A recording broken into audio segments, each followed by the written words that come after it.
प्यारे दोस्तों, आज हम आपको वाकया सुनाने वाले हैं एक ऐसे मियां बीवी का जो कि हज करने गए और वहां जाकर अजीबों गरीब जानवर की शक्ल में तब्दील हो गए। आखिर अल्लाह पाक के घर में उन्होंने ऐसा क्या किया कि अल्लाह पाक ने उनको ऐसी दर्दनाक सजा दी। इस वाकये को जानकर आपकी आंखों में आंसू आ जाएंगे और आप एक सबक हासिल करेंगे। इसलिए इस वाकये को मुकम्मल जानने के लिए हमारे साथ रहिएगा। नाजरीन, हिंदुस्तान के एक इलाके में एक दीनदार घराना था, जिस घर में माँ बाप और उनका एक बेटा रहते थे। माँ बाप बहुत ही नेक और परहेजगार लोग थे। बाप जो कि मस्जिद का इमाम था, क्योंकि कुछ दिनों से मस्जिद के इमाम लोगों को हज की अदायगी के बारे में बता रहे थे, इसलिए वो ईशा की नमाज के बाद घर आते थे। उनकी बीवी भी नमाज की पाबंद थी। सारा मोहल्ला उनको आपा जी के नाम से पुकारता था और ये औरतों को हज की अदायगी के बारे में बताया करती थी और मोहल्ले के बच्चे भी उनसे दीन की तालीम हासिल करते थे। दोनों मियां बीवी ने अपनी जिंदगी का आगाज हज के बाद किया था, क्योंकि इनका कहना था कि शादी करते ही हमारे घर वालों ने कहा था कि आप लोग हज करके आए। इनका सारा खानदान बहुत ही दीनदार था। जब भी वो अपने किसी बच्चे की शादी करते तो उनको सबसे पहले खाना काबा की जियारत करवाते। ये इनके खानदान का एक दस्तूर बन चुका था। अब इनका बेटा भी जवान और खूबसूरत था, मगर बहुत ज्यादा आजाद ख्याल था। अपने माँ बाप के कहने पर कभी कभी नमाज तो पढ़ लेता, मगर उन जैसा नेक और परहेजगार नहीं था। वो सारा दिन अपने दोस्तों में घूमता फिरता रहता था। न तो वो अपने बाप का कोई कारोबार संभाल रहा था और न ही वो कुछ और करता था। हालांकि माँ बाप ने उसकी परवरिश बहुत अच्छे तरीके से की थी। बचपन में तो वह नमाज पढ़ता, कुरान पढ़ता, अल्लाह ताला की इबादत करता रहता था। जैसे जैसे बड़ा होता गया, बुरे दोस्तों में बैठना शुरू कर दिया। आहिस्ता आहिस्ता उसने बचपन की सारी आदतें छोड़ दी। न नमाज की पाबंदी करता, न कुरान पढ़ता। वह रात को देर से घर आना शुरू हो गया। उसकी हरकतों की वजह से उसके माँ बाप बहुत ज्यादा परेशान रहने लगे। एक दिन मोहल्ले की एक औरत उनके घर में आई और झिझकते हुए इधर उधर देख रही थी। उसकी माँ ने उस औरत को चाय का पूछा तो कहने लगी, आपा जी, मैं कुछ खाने पीने के लिए नहीं आई हूं, बल्कि मैं आपसे कुछ कहना चाहती हूं। और झिझकते हुए कुछ कह नहीं पा रही थी, क्योंकि सारा इलाका जानता था कि यह घराना बहुत ही दीनदार घराना है। इनका सारा खानदान बहुत ही नेक और परहेजगार है, इसलिए वो औरत कुछ कहने से कतरा रही थी। फिर उस लड़के की मां ने कहा कि बहन जी, आपको जो कुछ कहना है बिना झिझक कहिए। फिर वो औरत हिम्मत करके कहने लगी कि मुझे आपके बेटे के बारे में कुछ कहना था। बेटे के नाम से वो औरत एकदम उस औरत को देखने लगी और कहने लगी कि आप क्या कहना चाहती हैं? क्या हुआ है? मेरे बेटे ने आपसे कुछ कहा है? वो औरत कहने लगी, मुझे तो कुछ नहीं कहा, मगर वो अपने दोस्तों के साथ मिलकर कुछ अजीब हरकतें करता है। देखिए आपा जी, मैं जानती हूं कि आपका बेटा बहुत नेक है। आपका खानदान तो जिंदगी ही हज करके खाना काबा की जियारत करके शुरू करता है, मगर इस बच्चे के दोस्त अच्छे नहीं हैं। वो उनके साथ मिलकर इलाके के कुछ लोगों को बहुत तंग करता है। आपा कहने लगे कि बहन जी, उसने क्या तंग किया है? औरत कहने लगी कि काफी दिनों से वो अपने दोस्तों के साथ मिलकर जिन घर की लड़कियां जवान हैं, उनके घर में पत्थर फेंकते हैं। कभी उनकी लड़कियों को आते जाते फालतू की बातें करते हैं। आज तो उन्होंने हद कर दी। एक लड़की अपने यूनिवर्सिटी जा रही थी, उनकी चादर ही खींच ली। फिर उस लड़की ने आपके बेटे के मुंह पर थप्पड़ भी मारा। आपा जी, आप अपने बेटे से कह दीजिए कि ऐसे बुरे दोस्तों के साथ न घूमा करें।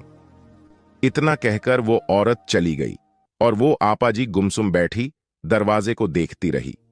मगरिब की नमाज के बाद जब उसके शौहर घर आया, शाम का खाना खाने लगे, तो उसकी बीवी कहने लगी कि देखिए, हमारा बेटा अब बड़ा हो गया है, हमें उसकी शादी करनी चाहिए। आप तो जानते हैं वो आपकी तरह 5 वक्त का नमाजी नहीं है, और मैं चाहती हूं आप कोई अच्छा सा रिश्ता देखकर उसकी शादी कर दें, ताकि वो शादी के फौरन बाद खानाए काबा की जियारत करें। और हज भी करीब है, इसी साल हज भी करें, और मुझे उम्मीद है कि वो अपने बुरे दोस्तों से ताल्लुक खत्म कर देगा। फिर उसकी जिम्मेदारी होगी कि वो अपने घर को संभाल लेगा। उन्होंने अपनी बीवी की हां में हां मिलाई और कहने लगे कि ठीक है, मैं अभी मसरूफ हूं, आप खुद ही कहीं अच्छा रिश्ता देख लीजिए।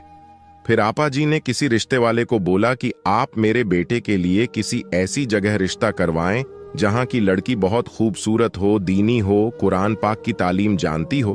तुम जितना रकम लोगे मैं तुम्हें उतना रकम अदा करूंगी, बस रिश्ता अच्छा होना चाहिए। रिश्ते वाले ने रिश्ते के लिए पैसे ले लिए और जैसे तैसे करके उसने रिश्ता करवा दिया।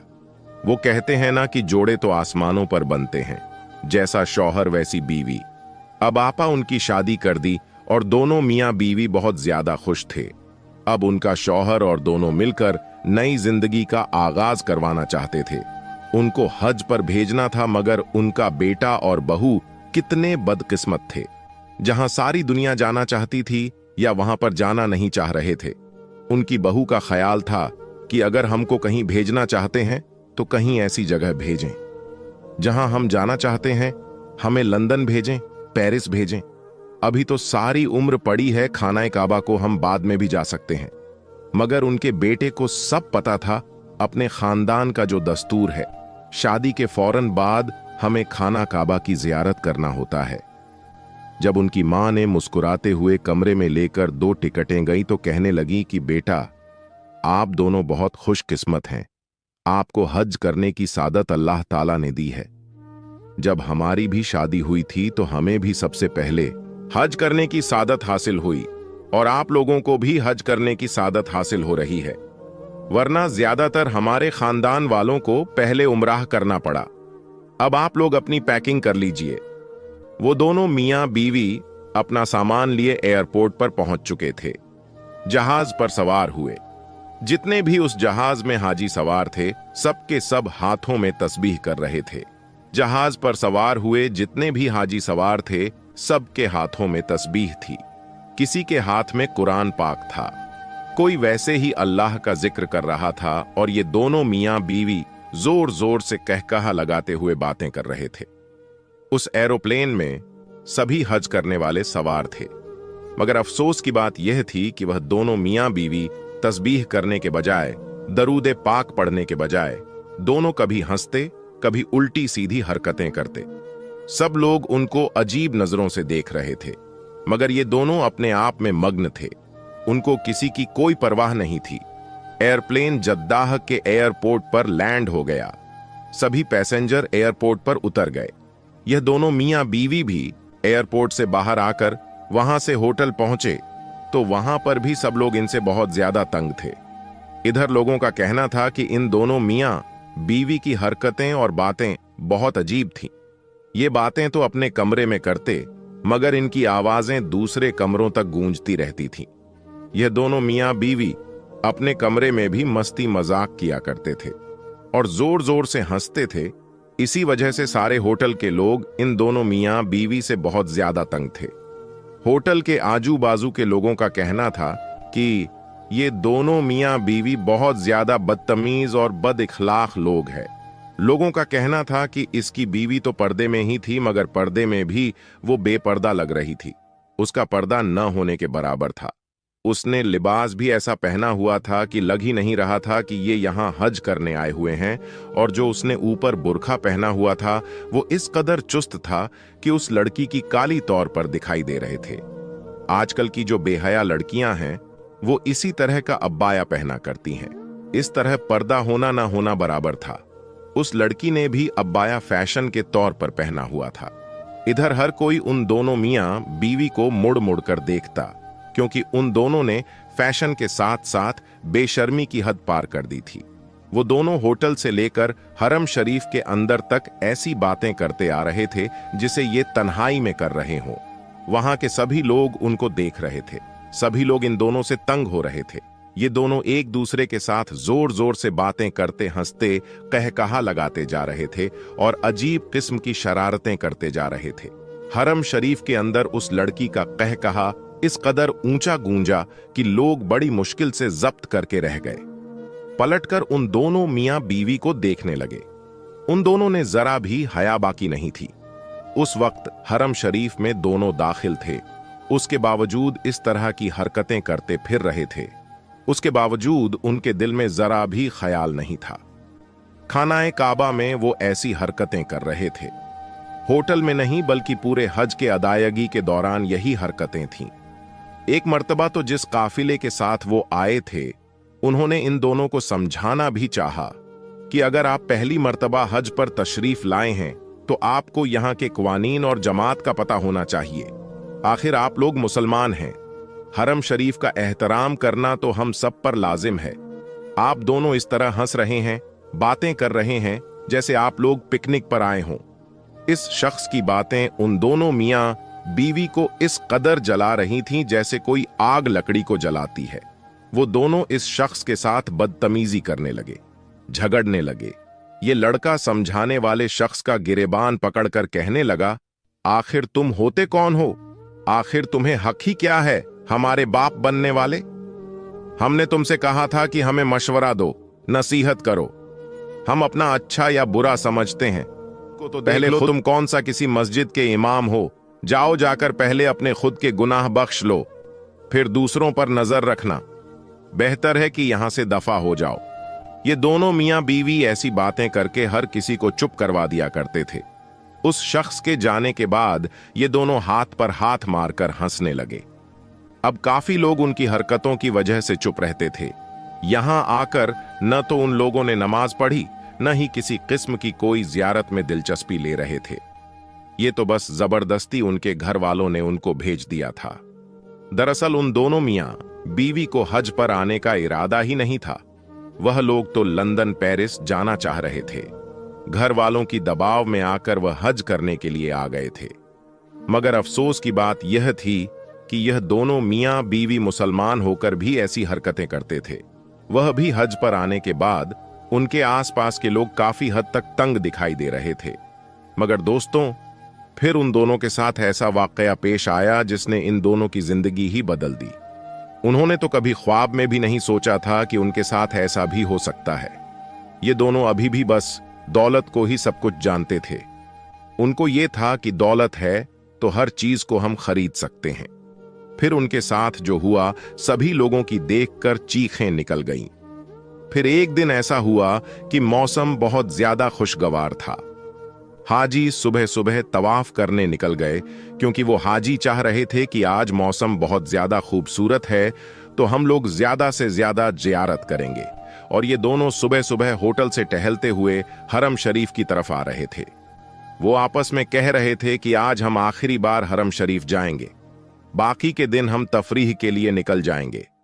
वो लड़की अपने शौहर से कहने लगी कि आपके घर वाले भी बहुत अजीब हैं। शादी के फौरन बाद हमको जबरदस्ती इधर भेज दिया।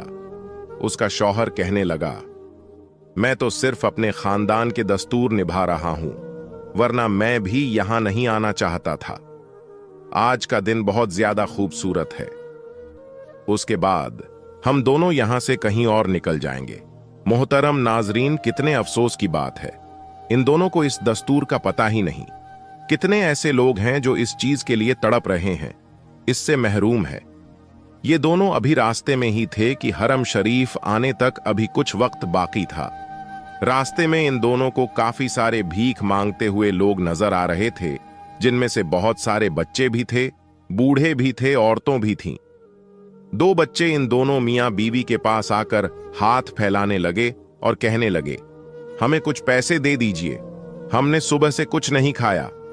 इन दोनों ने बच्चों को धक्का मारते हुए आगे बढ़ गए। फिर थोड़ा सा आगे गए तो उन दोनों को एक बूढ़ा बुजुर्ग बेकार ही नजर आया, जो खुद को बड़ी मुश्किल से घसीटता हुआ उनके पास आया, क्योंकि इस भिखारी की दोनों टांगें कटी हुई थीं। वो अपनी दोनों टांगों से महरूम था और एक बाजू भी उसका कटा हुआ था।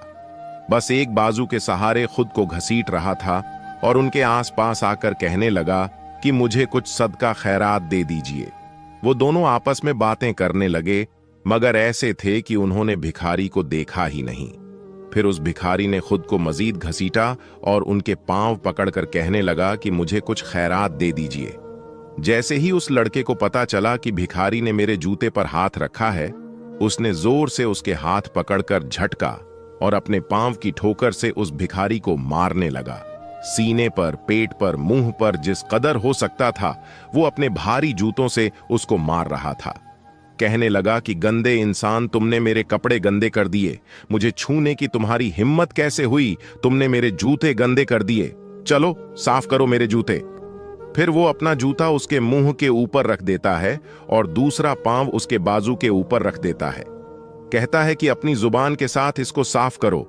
वो बेचारा भिखारी क्या करता, वो दर्द से आंखों से आंसू बहाए जा रहा था।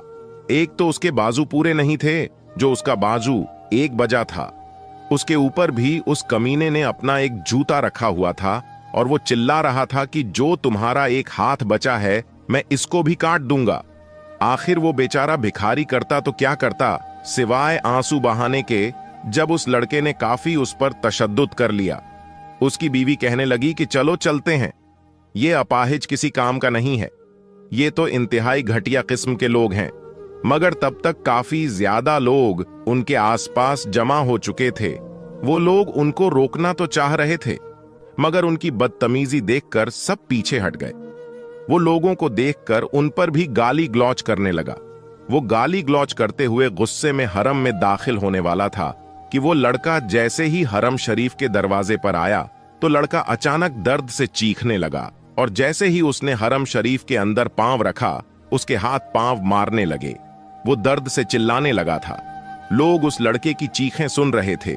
उसे थाम कर उससे सवाल करने लगे कि तुम्हें क्या हुआ है, लेकिन बजाय वो बताए वो दर्द से चिल्लाने लगा और फिर देखते ही देखते दर्द से और भी चिल्लाने और तड़पने लगा।